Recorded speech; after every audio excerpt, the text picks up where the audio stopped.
নমস্কার, your internet school চ্যানেলে তোমাদের সকলকে স্বাগত। তো আজকে আমরা তোমাদের ক্লাস 8 এর পরিবেশ ও বিজ্ঞান বিষয়ের রায় ও মার্টিন কোশ্চেন ব্যাংক অনুসারে প্রথম পর্যায়ক্রমিক মূল্যায়নের মডেল সেট 2 এর প্রশ্নগুলোর সমাধান করব। তো দেরি না করে চলো ভিডিওটা শুরু করা যাক। প্রথমে আছে ফিজিক্যাল সায়েন্সের একে সঠিক উত্তরটি নির্বাচন করো। একেরটা বলেছে তরলের চাপ ক্রিয়া করে, সঠিক অপশন হচ্ছে অপশন ডি সব দিকে সমানভাবে। তারপরে দিয়ে বলেছে 1 কেজি ভরের কোনো বস্তুকে পৃথিবী যে পরিমাণ বল দিয়ে আকর্ষণ করে তার মান, সঠিক অপশন হচ্ছে অপশন সি 9.8 নিউটন। পরে তিনে বলেছে সময় বাড়ার সঙ্গে সঙ্গে পতনশীল বস্তুর বেগ, সঠিক অপশন হচ্ছে অপশন বি বাড়ে। পরে চারে বলেছে লোহার গলনাঙ্ক, সঠিক অপশন হচ্ছে অপশন এ 1530°C। পরে পাঁচে নিম্নোক্ত কোনটি রক্ততঞ্চনে অংশগ্রহণকারী বিভিন্ন উপাদানকে সক্রিয় করতে গুরুত্বপূর্ণ ভূমিকা পালন করে, সঠিক অপশন হচ্ছে অপশন এ Ca2+। পরে দিয়ে বলেছে শূন্যস্থান পূরণ করো। একটা বলেছে এসআইতে মহাকর্ষীয় ধ্রুবকের মান ড্যাশ। উত্তরটা হবে এটা n into meter square divided by KG square. পরে দুয়ে বলেছে 1 মিলিগ্রাম সোনাতে প্রায় ড্যাশ সংখ্যক সোনার পরমাণু আছে। উত্তরটা হবে 3 × 10⁸। তিনে বলেছে ক্যালসিয়াম ফসফেটের সংকেত ড্যাশ, সংকেতটা দেখে নাও। পরে চারে বলেছে অ্যামোনিয়া অণুতে সমযোজী বন্ধনের সংখ্যা ড্যাশ। দেখো উত্তরটা হচ্ছে 3টে। পরে পাঁচে বলেছে গ্যালিয়াম ধাতু হলেও এর গলনাঙ্ক ড্যাশ। দেখো গলনাঙ্ক হচ্ছে 29.78°C।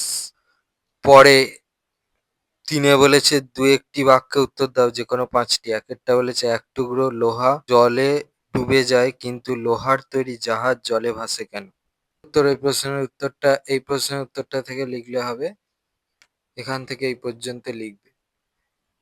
এবারে হচ্ছে এখানে পেরেকের জায়গায় লিখবে যে এক টুকরো লোহা, আর স্টিলের বাটির জায়গায় লিখবে হচ্ছে জাহাজ। পরে দুয়ে বলেছে কুলম্বের সূত্রটি লেখো ও ব্যাখ্যা করো। এই প্রশ্নের উত্তরটা তোমরা এই প্রশ্নটা থেকে পাবে। প্রথমে হচ্ছে কুলম্বের সূত্র, এটা লিখবে, তারপরে হচ্ছে ব্যাখ্যাটা আছে, দেখে নাও, এটা করবে। এই ছবিটাও অঙ্কন করতে হবে, ছবিটা কিন্তু পেন্সিলে আঁকবে। পরে তিনে বলেছে বর্ণহীন গ্যাসের বিক্রিয়ায় একটি বাদামি বর্ণের গ্যাস উৎপন্ন হয়। গ্যাস তিনটিকে শনাক্ত করো এবং বিক্রিয়াটির সমীকরণ দাও। এই প্রশ্নের উত্তরটা তোমরা এই প্রশ্নটা থেকে পাবে। গ্যাস তিনটা হচ্ছে, একটা হচ্ছে নাইট্রিক অক্সাইড, একটা হচ্ছে অক্সিজেন, একটা হচ্ছে বাদামি বর্ণের গ্যাস অর্থাৎ নাইট্রোজেন ডাই অক্সাইড। আর বিক্রিয়ার সমীকরণটা দেখে নাও। পরে চারে বলেছে চারে কপার সালফেট দ্রবণে লোহার ছুরি ডোবালে কি ঘটবে তার সমীকরণ সহ লেখো। দেখো এই প্রশ্নের জন্য এই প্রশ্নের উত্তরটা লিখলে হবে, এখানে হচ্ছে লোহার পেরেক বলেছে, এর বদলে তোমরা ছুরি দিয়ে বাকি যা আছে পুরোটা সেম লিখে দিলেই হবে। পরে পাঁচে বলেছে অ্যালুমিনিয়ামের সঙ্গে হাইড্রোক্লোরিক অ্যাসিডের বিক্রিয়া ঘটালে কি ঘটবে তার সমীকরণ সহ লেখো। ওই প্রশ্নের উত্তরটা তোমরা এই প্রশ্নটা থেকে পাবে। এর প্রথমে হচ্ছে টেস্ট টিউব থেকে বুদবুদ আকারে গ্যাস নির্গত হবে, সেটা হচ্ছে হাইড্রোজেন গ্যাস নির্গত হবে, আর তারপরে হচ্ছে এই সমীকরণটা লিখতে হবে। পরে ছয়ে বলেছে সমান ভরের দুটি বস্তুকণার একটিকে অপরিবর্তিত রেখে অপরটির ভর 3 গুণ করা হলে ও তাদের মধ্যবর্তী দূরত্ব পূর্বের 5 গুণ করা হলো, তাদের মধ্যে ক্রিয়াশীল মহাকর্ষ বল পূর্বের কত গুণ হলো? এটা আগেও ছিল, এটা আবার দিয়েছে, তো উত্তরটা দেখো, এইটা হবে। এটাকে তোমরা পয়েন্টেও কনভার্ট করে নিতে পারো, ঠিক আছে।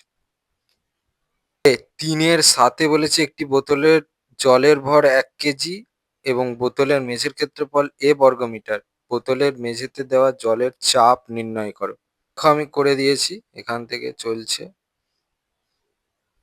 এই পর্যন্ত। পরে 8 বলেছে সাম্যাবস্থায় ভাষণের শর্তগুলি লেখো। দেখো এখান থেকে উত্তরটা চলছে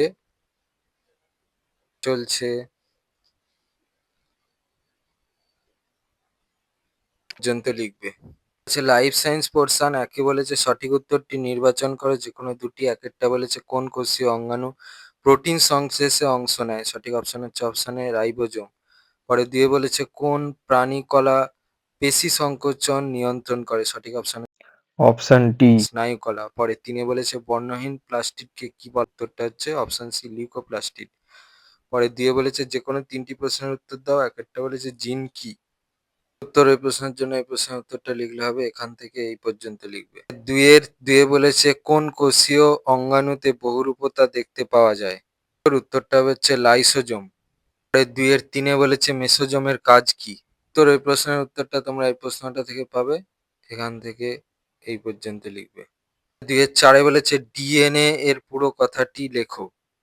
এই প্রশ্নের উত্তরটা তোমরা এই প্রশ্নটা থেকে পাবে। এখান থেকে এই পর্যন্ত লিখবে। পরে ৩ বলেছে যেকোনো একটি প্রশ্নের উত্তর দাও। একটা বলেছে বিভিন্ন অংশ চিহ্নিত করে একটি প্রাণী কোষের চিত্র অঙ্কন করো। ছবিটা দেখে নাও, চিহ্নিতকরণগুলো করে নেবে। অনেক চিহ্নিতকরণ আছে, যেহেতু চিহ্নিতকরণের জন্য ২ নাম্বার আছে, তাহলে তোমরা ওই ৪টে পর্যন্ত চিহ্নিতকরণ করবে এতগুলো চিহ্নিতকরণ থেকে। পরে ৩ বলেছে নিউক্লিয়াসের চিত্র অঙ্কন করে যে কোনো ৪টি অংশ চিহ্নিত করো। তো এই ছবিটা আঁকতে হবে আর এখান থেকে যে কোনো ৪টে চিহ্নিতকরণ করতে হবে। ছবিগুলো সব পেন্সিলে আঁকবে, চিহ্নিতকরণগুলো ঠিকঠাক করে করবে। এগুলো তোমাদের ক্লাস 8 এর পরিবেশ ও বিজ্ঞান বিষয়ের রায় ও মার্টিন কোশ্চেন ব্যাংক অনুসারে প্রথম পর্যায়ক্রমিক মূল্যায়নের মডেল সেট ২ এর প্রশ্নগুলোর সমাধান। তো তোমাদের যদি এই ভিডিওটা ভালো লেগে থাকে তাহলে ভিডিওটাকে অবশ্যই লাইক করে দাও এবং আমাদের চ্যানেলটাকে অবশ্যই সাবস্ক্রাইব করে দাও। এই ধরনের ভিডিওর নোটিফিকেশন চটজলদি পেতে হলে আমাদের চ্যানেলটাকে সাবস্ক্রাইব করার পাশাপাশি পাশে থাকা বেল আইকনে গিয়ে অবশ্যই ক্লিক করে দাও, যাতে করে ভিডিও আপলোড হওয়ার সাথে সাথে তোমরা তার নোটিফিকেশন পেয়ে যাও। আর দেখবে এই ভিডিওর ডেসক্রিপশনে আমাদের টেলিগ্রাম এবং হোয়াটসঅ্যাপ গ্রুপের লিঙ্ক দেওয়া আছে, সেখানে তোমরা চটজলদি জয়েন করে যাও। তো আজকের মতো ভিডিওটা এই পর্যন্তই। দেখা হচ্ছে পরবর্তী ভিডিওতে।